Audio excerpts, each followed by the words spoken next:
Upaya pemerintah Indonesia mengatasi darurat pembelajaran masih menemui sejumlah kendala. Mulai dari perekrutan guru yang belum berorientasi kepada kompetensi mengajar, kinerja guru yang rendah, hingga ketimpangan hasil pembelajaran. Program RISE di Indonesia melakukan kegiatan penelitian untuk mendukung peningkatan pembelajaran siswa di Indonesia. Program RISE juga bekerja sama dengan pemerintah pusat dan pemerintah daerah dalam mengkaji reformasi guru di tingkat nasional dan inovasi kebijakan pendidikan di daerah. Pada edisi yang bertema Reform and Reform kali ini, podcast Papan Tulis berkolaborasi dengan program RISE untuk mendiskusikan hal-hal yang harus direformasi dalam sistem pendidikan di Indonesia demi meningkatkan pembelajaran siswa.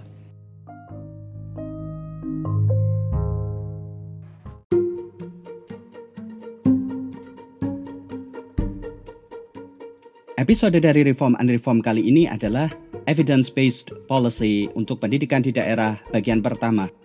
Saya Anwari, host Papan Tulis. Ngobrol bareng dengan Niken Rarasati. Rasti meneliti tentang inovasi kebijakan pendidikan di daerah. Dia memiliki gelar master di bidang kognisi sosial dari University College London.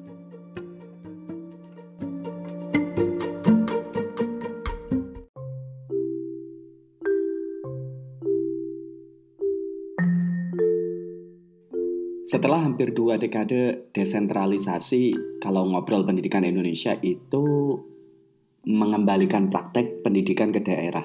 Ya tidak? Iya, terutama setelah desentralisasi ya, setelah sistem pendidikan didesentralisasikan ke pemerintah-pemerintah kota, kabupaten, dan provinsi. Kalau di daerah, otoritas yang bertanggung jawab untuk pelaksanaan pendidikan formal tingkat dasar dan menengah itu seperti apa? Iya, jadi sejak peraturan desentralisasi pendidikan itu, otoritas atas sekolah SD dan SMP atau pendidikan dasar ya PAUD, SD, SMP itu berada di pemerintah daerah level kota atau kabupaten. Jadi semua anggaran, kemudian juga kebijakan misalnya mau merekrut kepala sekolah atau pengawas caranya seperti apa, itu ada di level kota dan kabupaten. Kemudian kalau untuk SMA dan SMK itu ada di level provinsi. Seperti itu sih. Jadi perannya Kementerian Pendidikan mungkin lebih kepada fasilitator ya sebenarnya yang membantu atau melayani para pemerintah daerah tersebut untuk melakukan kebijakan atau membuat kebijakan yang tepat sasaran. Sementara daerah itu tugasnya adalah membuat kebijakan-kebijakan yang memang kontekstual dan sesuai dengan masalah-masalah yang lokal yang ada di daerahnya masing-masing. Itu. Sampai ke pengelolaan sekolah? Jadi kalau kita lihat di daerah, saya sendiri sebenarnya nggak tahu pasti poin-poinnya ya. Misalnya kayak ini masuk. Tapi kalau yang secara umum misalnya ya di daerah itu yang level misalnya SD SMP gitu ya, itu perekrutan kalau guru PNS itu kan tetap nasional, tapi misalnya kayak promosi kepala sekolah itu sebenarnya dari Kemdikbud itu sudah ada misalnya dasar-dasarnya atau standar-standarnya untuk menjadi kepala sekolah seperti apa. Tapi nanti mekanisme milihnya bagaimana, apakah mau ada seleksi lagi tambahan atau bagaimana, itu diatur oleh pemerintah daerah. Terus misalnya juga pelatihan guru misalnya gitu ya. Dari Kemdikbud tentu sudah punya misalnya ada program PPG, PKB atau kurikulum standar untuk melatih kemampuan guru, kompetensi guru. Tapi kan tentunya dengan ada otoritas di daerah sebenarnya ini memungkinkan kalau memang ada hal-hal tertentu yang sifatnya kontekstual atau masalah ini memang secara lokal terjadi nih di kabupatennya si A doang atau si B doang. Nah ini pemerintah daerah tentu bisa membuat program sendiri untuk melatih guru misalnya seperti itu. Oke, Rasti dan teman-teman di RISE mempelajari laboratorium pembelajaran atau learning lab. Apa itu learning lab? Jadi sebenarnya ide learning lab itu muncul awalnya dari bahwa bahwa pendidikan atau otoritas pengelolaan pendidikan atau membuat kebijakan pendidikan itu terdesentralisasi. Dan sebenarnya kita percaya bahwa desentralisasi itu dibuat karena dari Sabang sampai Merauke Indonesia itu kan berbeda-beda tantangannya.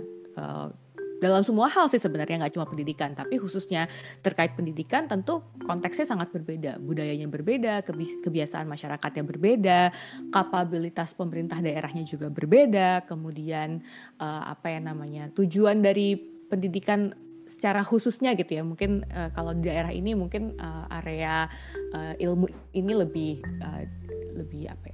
intinya sih sangat-sangat berbeda, sangat-sangat kontekstual. Belum lagi tantangan geografis, misalnya tantangan geografis yang sangat beragam gitu ya, sehingga tantangan keberagaman ini membuat tidak ada atau sulit untuk punya one size fit for all policy gitu ya. Nggak bisa satu Indonesia Raya punya satu kebijakan saja terus selesai tuh masalah dari Sabang sampai Merauke gitu ya. Jadi perlu memang diselesaikannya itu sesuai konteks gitu. Mungkin di daerah di Bogor gitu ya, di tempat tinggal saya waktu kecil gitu, misalnya tantangannya A, ya nanti masalahnya solusinya harus sesuai dengan tantangan yang ada. Tapi misalnya di Yogyakarta gitu, tantangannya beda lagi gitu, atau cita-cita pendidikannya juga mungkin agak beda lagi karena kulturnya berbeda, maka solusinya juga harus sesuai. Jadi itu ide awalnya. Namun memang setelah lebih dari 1 dekade desentralisasi pendidikan ini terjadi, bahkan mungkin hampir 2 dekade ya desentralisasi pendidikan ini terjadi, nampaknya tidak semua daerah itu punya kebijakan-kebijakan yang inovatif yang sehingga membuat masalah-masalah pendidikan itu terselesaikan gitu. Karena kan kalau kita lihat secara rata-rata nasional, masalah pendidikan kita itu masih besar loh gitu ya. Anak-anak pergi ke sekolah tapi nggak belajar secara optimal, itu kan sesuatu banget gitu ya, masalah yang masih besar gitu. Nah, di Learning Lab ini kita berusaha untuk sebenarnya mengetahui hal-hal apa sih yang secara kontekstual di berbagai konteks yang berbeda gitu ya, menyebabkan sebuah daerah lebih mudah untuk berinovasi atau mungkin terhambat untuk berinovasi, dan kemudian proses-proses apa sih yang bisa dilakukan untuk mendorong pemerintah daerah untuk berinovasi atau membuat kebijakan yang kontekstual dan memang menyelesaikan masalah gitu ya, yang memang fokus kepada penyelesaian masalahnya. Dan kemudian kalau memang kita sudah punya, misalnya di daerah tertentu ada ide tertentu gitu yang ternyata berhasil, kita uji coba, kemudian kita evaluasi dan ternyata berhasil, bagian mana dari ide-ide tersebut yang bisa disebarkan ke daerah-daerah lain untuk diadaptasi gitu ya. Tentunya proses pengadaptasiannya juga harus sesuai dengan konteks daerah yang nanti mengadaptasi, kira-kira seperti itu. Di studi yang Rasti dan teman-teman di RAIS lakukan, ada 4 daerah yang dituju, Bukit Tinggi, Jogja, Wekanan, dan Kebumen. Kenapa 4 daerah ini? Sebenarnya kalau mau dibilang jadi sampel tuh bukan sampel sih, karena kita tahu bahwa Indonesia itu kompleks dan sangat beragam, dan kayaknya nggak mungkin kalau kita turunkan jadi cuma 4 daerah gitu terus habis itu mewakili dari Sabang sampai Merauke, kayaknya enggak gitu ya. Tapi lebih kepada kita pilih aja gitu ya. Nah, sebenarnya awalnya itu kita memilih daerah, sebenarnya awalnya kita pengen belajar dari daerah-daerah yang inovatif. Tapi kita waktu itu juga informasi mengenai inovasi kebijakan daerah itu mungkin belum terlalu terdengar gitu. Biasanya kalau yang kita dengar tuh kan daerah-daerah yang memang sudah terkenal saja, misalnya kayak Yogyakarta gitu, atau daerah-daerah di Jawa Timur gitu. Itu kan banyak yang misalnya Malang atau Batu, itu kan banyak yang muncul. Tapi kan sebenarnya kita merasa bahwa pasti ada nih daerah lain di luar sana yang juga sebenarnya inovatif, tapi cuma belum terdengar aja gitu, karena mungkin tidak terlalu muncul di media dan sebagainya. Nah, akhirnya kita mencoba untuk melihat dari 540 kabupaten dan kota yang ada di Indonesia, kita coba lihat dari 5 tahun ke belakang. Waktu itu kita lakukan ini tahun 2018 atau 2017 akhir apa 2018 awal, saya agak lupa. Tapi kita lihat 5 tahun ke belakang sebelum tahun itu, berarti dari tahun 2012 mana saja daerah yang tren hasil pendidikannya itu meningkat. Karena kebetulan di level nasional kita cuma punya data itu kan UN. Kalau data yang untuk level SD itu kan nggak ada, karena level SD itu kan beda-beda tuh ada UASDA untuk di tingkat Ya SD kan benar, di beda-beda. sekolah. Iya, ada yang di level sekolah lah, ada yang dibikinnya level provinsi, ada daerah yang kebijakan level kota. Jadi itu nggak, oke lah, itu terlalu membingungkan. Jadi kita nggak pakai dan juga nggak ada ketersediaan datanya. Kita lihat tren di 5 tahun ke belakang. Kemudian kita lihat daerah-daerah yang tren 5 tahun ke belakang itu meningkat. Skor UN-nya. Nah, kemudian kita coba masukkan variabel-variabel yang sifatnya seperti misalnya fasilitas akses, hal-hal yang seperti itu ya, fasilitas akses atau hal-hal yang bisa diukur itu memang akan berkontribusi pada nilai UN gitu ya. Kita masukkan, lalu kita lihat ini jadi sangat teknis ya, kita lihat residualnya gitu, karena sebenarnya residual dari persamaan tadi itu kan UN itu terus kemudian diregresikan dengan faktor-faktor yang banyak. Sebenarnya kan residualnya itu adalah hal yang tidak bisa dijelaskan. Misalnya residualnya besar, tadi kalau udah dimasukin misalnya kualitas bangunan, pendidikan guru apa segala macam masuk ke situ, masih ada sisanya, berarti kan sisa ini adalah hal yang tidak bisa dijelaskan. Yang ini kita asumsikan, waktu itu kita asumsikan jangan-jangan hal yang tidak bisa dijelaskan ini adalah inovasi yang nggak bisa diukur tadi itu kan, kita nggak tahu atau belum pernah ada yang mengukur. Kemudian kita menemukan tuh kalau nggak salah ada sekitar, saya lupa sih jumlah pastinya, tapi ada sekitar 60 sekian daerah-daerah seperti itu.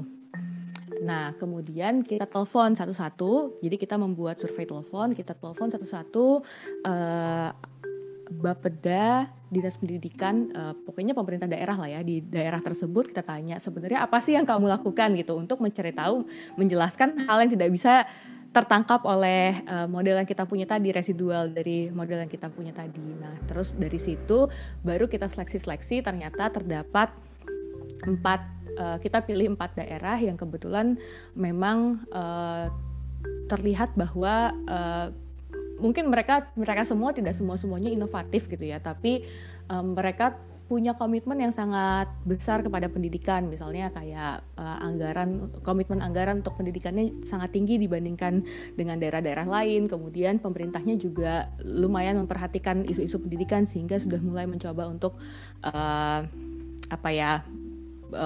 mencoba untuk mencari ide-ide lah untuk menaikkan pendidikan. Jadi dari situ kita lihat bahwa ada komitmen yang tinggi dari pemerintah. Itu yang kita pilih. Nah, kebetulan juga sih sebenarnya dari 4 daerah yang kita pilih tersebut konteksnya lumayan berbeda. Misalnya ada Yogyakarta. Yogyakarta itu daerah yang sangat maju lah pendidikannya kalau dibandingkan Indonesia gitu ya. Kayaknya dia udah kayak bagus sendiri gitu ya. udah pemerintahnya sangat paham apa yang dikerjakan, banyak kebijakan-kebijakan yang kontekstual, inovatif, dan memang terbukti berdampak gitu ya pada pendidikan. Dan juga komunitas-komunitasnya nggak cuma pemerintah, tapi komunitas-komunitas warganya itu juga sangat peduli pada pendidikan dan bergerak gitu. Banyak NGO lokal dan juga komunitas-komunitas masyarakat di level desa atau kelurahan yang memang peduli dan bergerak untuk pendidikan.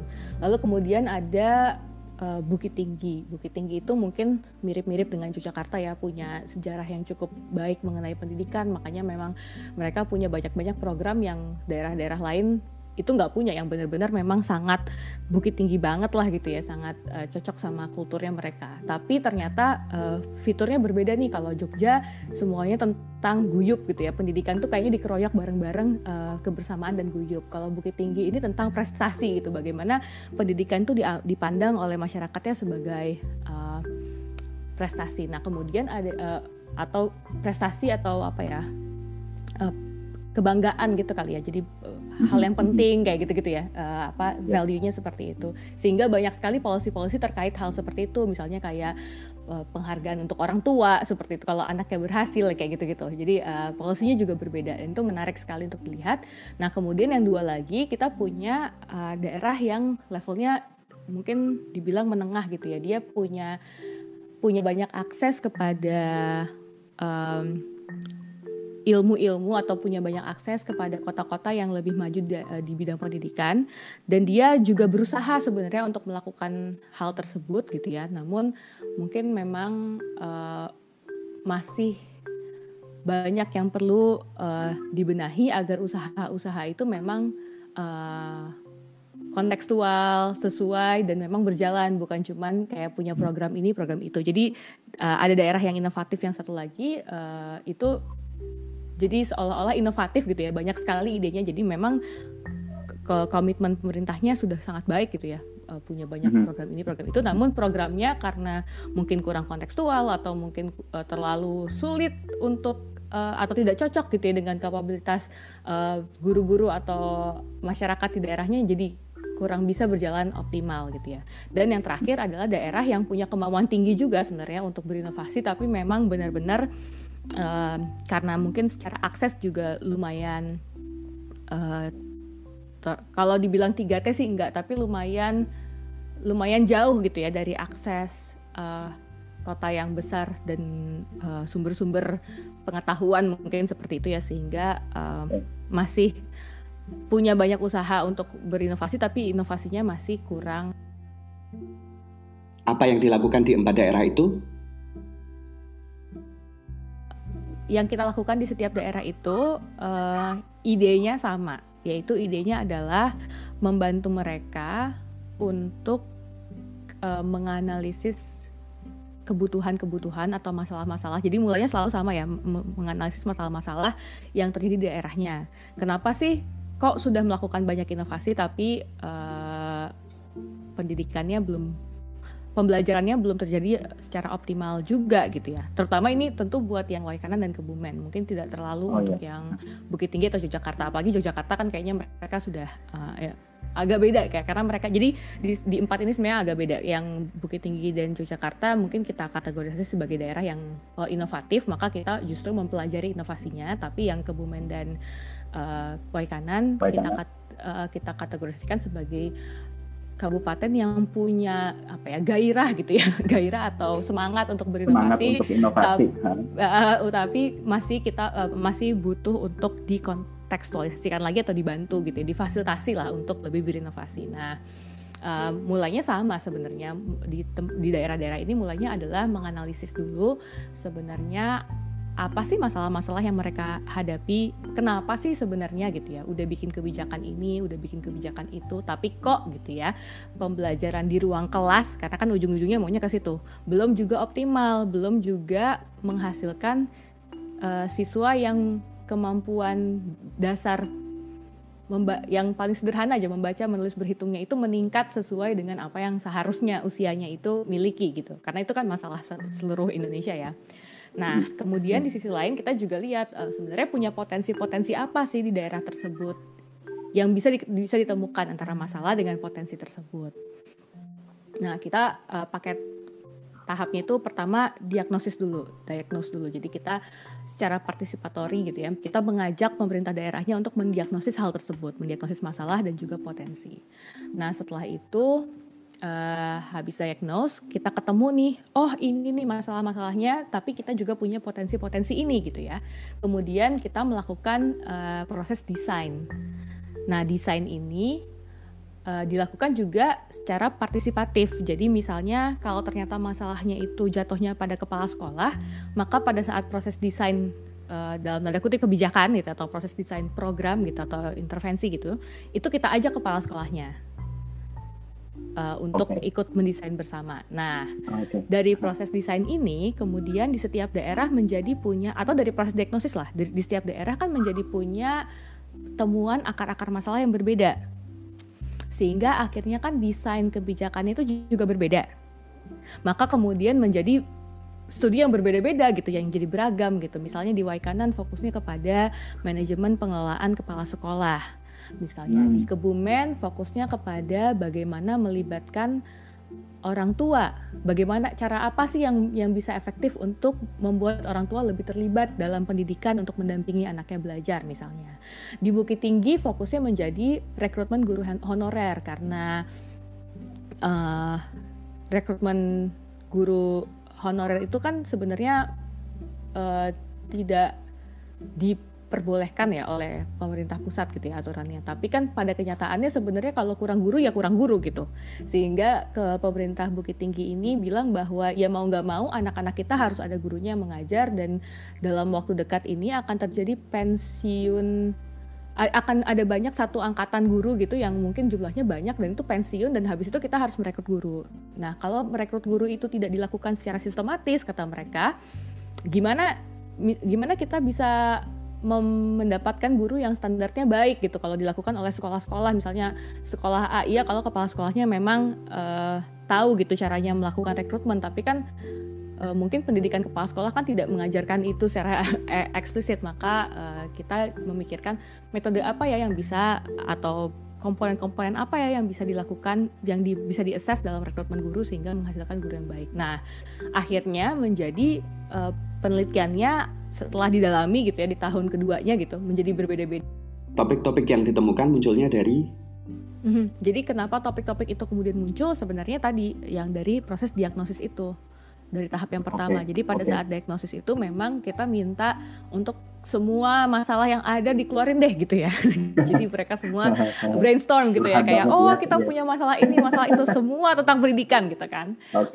Ketika udah dikeluarin terus kita analisis bareng-bareng mana sih sebenarnya yang menyebabkan masalah yang lain gitu ya. Disusun-susun gitu. Terus nanti sampai ke bawah itu kan sebenarnya kita akan nemu masalah yang lebih kayak semacam akarnya gitu ya, atau yang paling biang kerok lah gitu ya kira-kira. Nah, dari masalah yang paling biang kerok itulah yang dipilih oleh pemerintah. Oh, ini ternyata biang keroknya ketahuan nih sekarang gitu ya. Nah, biang kerok ini kemudian kita dalami lagi, kita studi lagi, kita diagnosis mendalam kenapa akar-akar biang kerok ini terjadi. Jadi ini ya mungkin studinya sekitar ada sekian minggu gitu ya. Kita benar-benar kayak secara snowball, wawancara, observasi di sekolah dan sebagainya, pergi kemana-mana, keliling di daerah tersebut, dan akhirnya ketemu lagi akarnya lagi dari si biang kerok. Nah, itu yang menjadi dasar ide-ide riset di berbagai daerah tersebut gitu. Oke, di level diagnostik ditemukan wicked problem yang kemudian mulai merembet ke faktor-faktor yang lain, tentunya untuk melihat sistem secara utuh. Iya, jadi memang dipilih sebenarnya iya, idenya itu ini iya dan tidak ya. Jadi sebenarnya idenya adalah benar kita cari apa sih the most binding problem gitu kali bilangnya ya. Masalah yang paling biang kerok, paling mengikat, paling menyebabkan masalah-masalah lain juga gitu ya. Tapi pada kenyataannya tentu kan tadi dari the most binding problem itu ada yang super wicked hard problem gitu ya. Tapi ada juga mungkin yang ya hard problem aja gitu kali ya. Akar-akarnya. Nah, dari akar-akar tersebut tentu sebenarnya nanti ujung-ujungnya yang kita benahi dulu bersama pemerintah itu bukan yang paling susah sih sebenarnya, tapi mana yang bisa dilakukan lebih dahulu, mana yang kemungkinan untuk diubahnya itu lebih besar. Kenapa kita mulai dari yang lebih mudah? Karena memang masalah pendidikan itu udah kompleks lah, tanpa harus yang the wicked hardest problem itu gitu.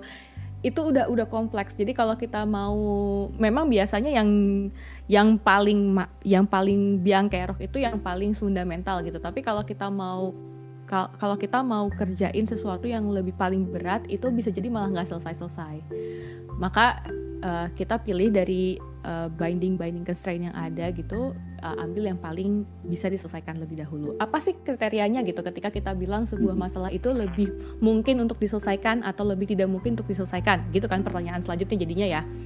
Nah, kriteria yang kita pakai, kita bukunya Len Pritchard, Matt Andrews, sama Michael Woolcock, judulnya Building State Capability, tentang bagaimana melakukan mendesain kebijakan berbasis masalah gitu ya, untuk menyelesaikan sebuah masalah. Itu ada 3 hal. Yang pertama adalah acceptance. Menurut saya ini yang paling penting. Seberapa aktor-aktor yang memang terlibat di masalah tersebut sehari-harinya, ya pemerintah lah, ya kepala sekolah lah, ya guru lah, ya tergantung masalahnya apa gitu, itu menerima kalau memang masalah itu ada. Karena kalau dia nggak nerima, misalnya masalahnya kita tahu nih dari hasil penelitian kita ini udah the wickedest, hardest problem, kita tahu gitu ya. Tapi kalau mereka nggak terima, itu nggak akan pergi kemana-mana. Karena mereka ngerasa enggak kok, baik-baik aja kok, enggak, gue nggak ngerasa kayak gitu kok gitu kan. Itu yang pertama, acceptance. Yang kedua adalah agency. Sebenarnya kalau dari bukunya si Building State Capability itu dia bilangnya authority.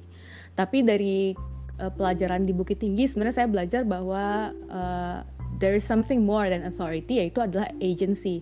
Karena kadang-kadang authority itu kan sesuatu yang given gitu kan, diberikan oleh pemerintah pusat kepada pemerintah daerah misalnya seperti itu ya, untuk mengelola ABCD. Tapi ternyata ketika misalnya dalam konteksnya Bukit Tinggi, ketika mereka sudah accept masalah bahwa mereka butuh guru-guru yang berkualitas, meskipun otoritasnya itu nggak diberikan, ketika dia punya agency atau dia punya willingness to solve that problem that they fully accept, itu dia kemudian jadi lebih mau untuk menyelesaikannya. Itu yang kedua, agency atau authority itu ya. Ya tapi di sisi lain juga sebaliknya ya, kalau otoritas diberikan tapi juga kita nggak punya agency untuk melakukan kan juga nggak dilakuin, jadi kayak diem-diem aja kan, nggak akan maju-maju juga. Kalau kita tetap masih takut, masih ragu-ragu gitu juga nggak akan selesai. Dan yang ketiga adalah ability. Nah kalau ability ini sih sebenarnya bukan harus punya atau harus nggak punya, tapi lebih kepada jangan atau kita sebagai fasilitator atau sebagai peneliti juga perlu mengassess atau melihat gitu ya, sejauh mana sih ability-nya orang-orang yang nanti akan melakukan reform ini atau kebijakan ini. Jangan sampai kita, pemerintah atau peneliti atau juga orang-orang di atasnya, misalnya kepala sekolah gitu ya, misalnya mendesain program untuk guru ya susah gitu untuk dilakukan oleh guru tersebut. Jadi harus disesuaikan dengan level ability. Jadi 3 hal itu sih. Jadi kalau ini terlalu susah untuk diselesaikan, mending gak usah, karena memaksakan sesuatu yang sangat terlalu jauh di atas kapabilitas yang dipunya itu malah jadi gak jadi apa-apa. Contoh di di kebijakan pendidikan, ketika sesuatu itu dibuat atau didesain tanpa melihat apakah gurunya mampu atau kepala sekolahnya mampu atau orang tuanya atau siswanya atau pemerintah daerahnya mampu atau enggak melaksanakannya, yang ujung-ujungnya akhirnya cuma dianggap sebagai, karena udah nggak mampu nih ngejalaninnya, yang ujung-ujungnya cuma dianggap sebagai checklist aja lah gitu. Yang penting secara administratif udah bisa terpenuhi. Contoh paling sederhana bikin RPP gitu ya. Bikin RPP standarnya harus bikin berapa halaman, ada ini, ada itu. Mungkin Mas Anwari karena dari pendidikan tahu ya. Banyak gitu kan yang dikerjakan susah gitu. Nah, kemudian ketika yang disuruh mengerjakan itu nggak mampu sebenarnya untuk kerjakan itu, ya udah akhirnya kan mereka pikir ya udahlah, yang penting nurut, yang penting gue punya nih, yang penting terchecklist nih, udah punya. Akhirnya ujung-ujungnya ya nyontek, beli di Tokopedia, di marketplace kayak gitu ya, RPP-nya dan sebagainya gitu. Nah kita mau menghindari hal itu, maka ability salah satu faktor yang penting untuk diperhatikan. Apa yang bisa dilakukan oleh pemerintah daerah dalam pemanfaatan hasil penelitian untuk kebijakan di daerah? Jadi sebenarnya yang bisa dimanfaatkan itu sebenarnya itu bukan cuman evidence based policy kemudian evidence aja gitu ya. Jadi lebih dari itu sebenarnya, karena kalau misalnya evidence aja, sebenarnya pemerintah bisa aja kan dia pakai evidence dari paper jurnal yang udah ada gitu ya. Terus ya kan dia bisa cari literatur gitu ya, atau dia cari riset-riset yang udah pernah ada di daerah lain atau di negara lain. Misalnya anggaplah pilih Finlandia misalnya, karena atau Estonia karena dia bagus gitu skornya, atau Singapura lah yang tetanggaan gitu ya, kita adopsi gitu ya.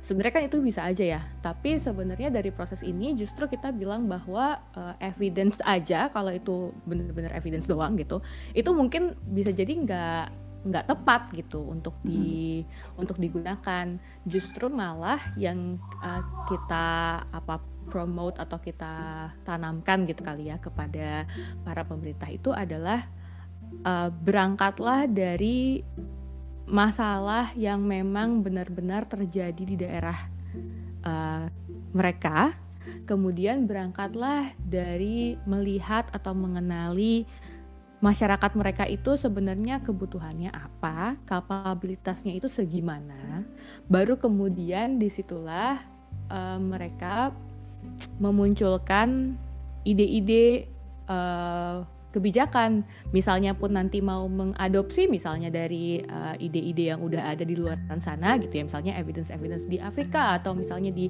daerah-daerah lain yang kita anggap oh ini bisa kita pakai nih, bagus gitu. Tetap ketika pada saat diterapkan di daerahnya sendiri itu tetap harus disesuaikan dengan tadi masalah, kebutuhan, konteks budaya dan juga kapabilitas apakah mereka bisa lakukan atau enggak gitu, karena kan penting ya kapabilitas bisa dilakukan atau enggak itu. Artinya konteks di daerah menjadi saringan utama. Betul, yang jadi saringan utama. Apakah mungkin atau nggak mungkin dilakukan dan apakah perlu bukan cuma mungkin apa nggak mungkin dilakukan, apakah perlu disesuaikan, karena kebanyakan juga akhirnya ujung-ujungnya kan disesuaikan lagi dengan kondisi daerahnya. Terus betul. Kemudian juga yang kita promote adalah pun kalau misalnya kita sudah punya ide itu juga sebenarnya kan masih ide. Siapa yang tahu kalau itu benar-benar efektif?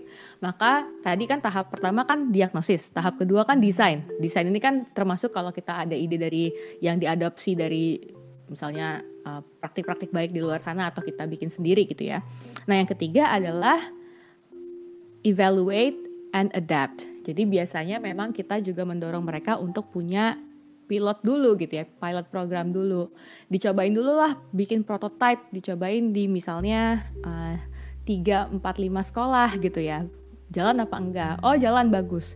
Kalau udah jalan, pasti nggak langsung jalan bagus sih sebenarnya. Kalau pada kenyataannya kan pasti namanya juga baru ide awal. Pasti ada ups and downs-nya. Iya, pasti kayak oh ternyata ini harus kayak gini, oh ternyata ini nggak jelas, oh ternyata ini bingung gitu kan. Nah itu biasanya kan terus kemudian oh berarti harus diperbaiki di sini, oh berarti harus diperbaiki di situ, disempurnakanlah itu si prototipe itu menjadi sebuah oke, sekarang kita udah yakin udah jalan, clear semua bisa diterapkan.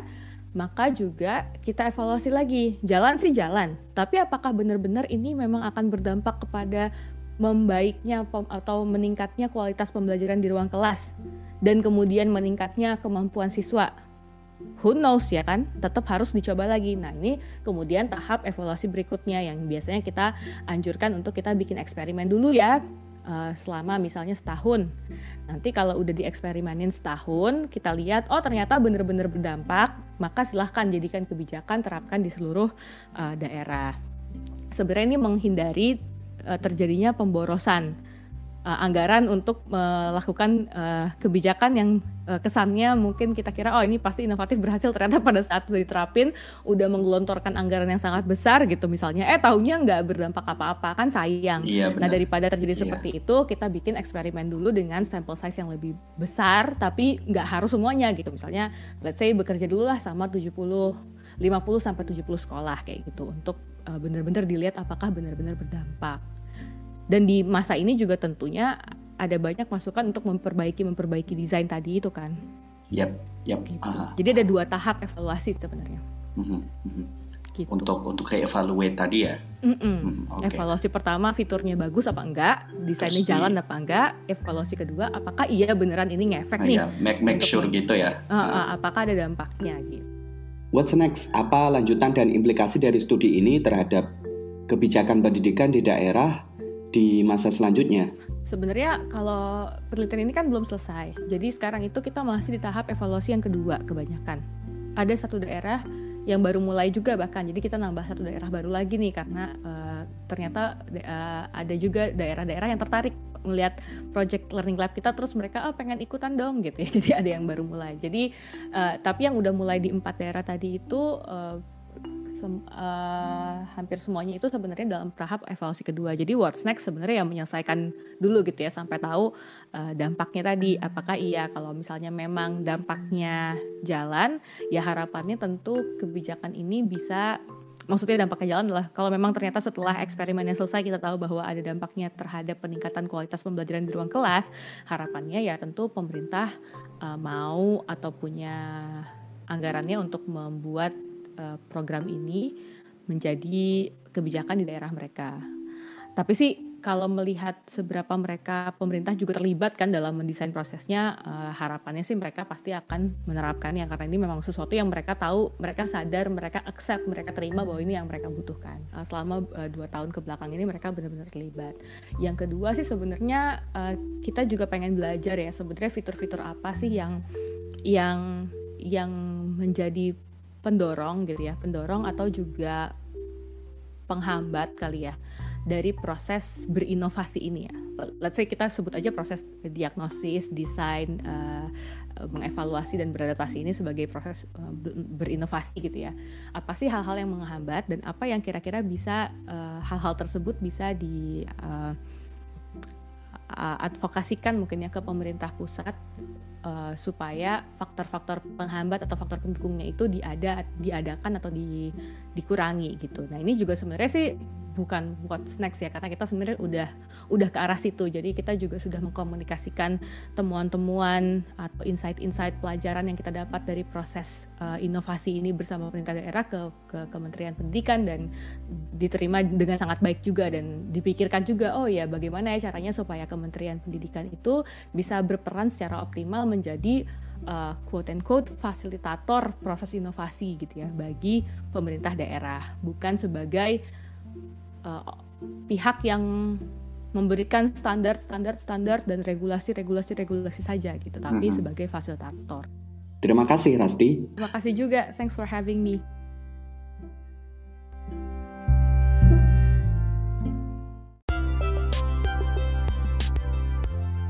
Terima kasih telah mendengarkan Reform and Reform.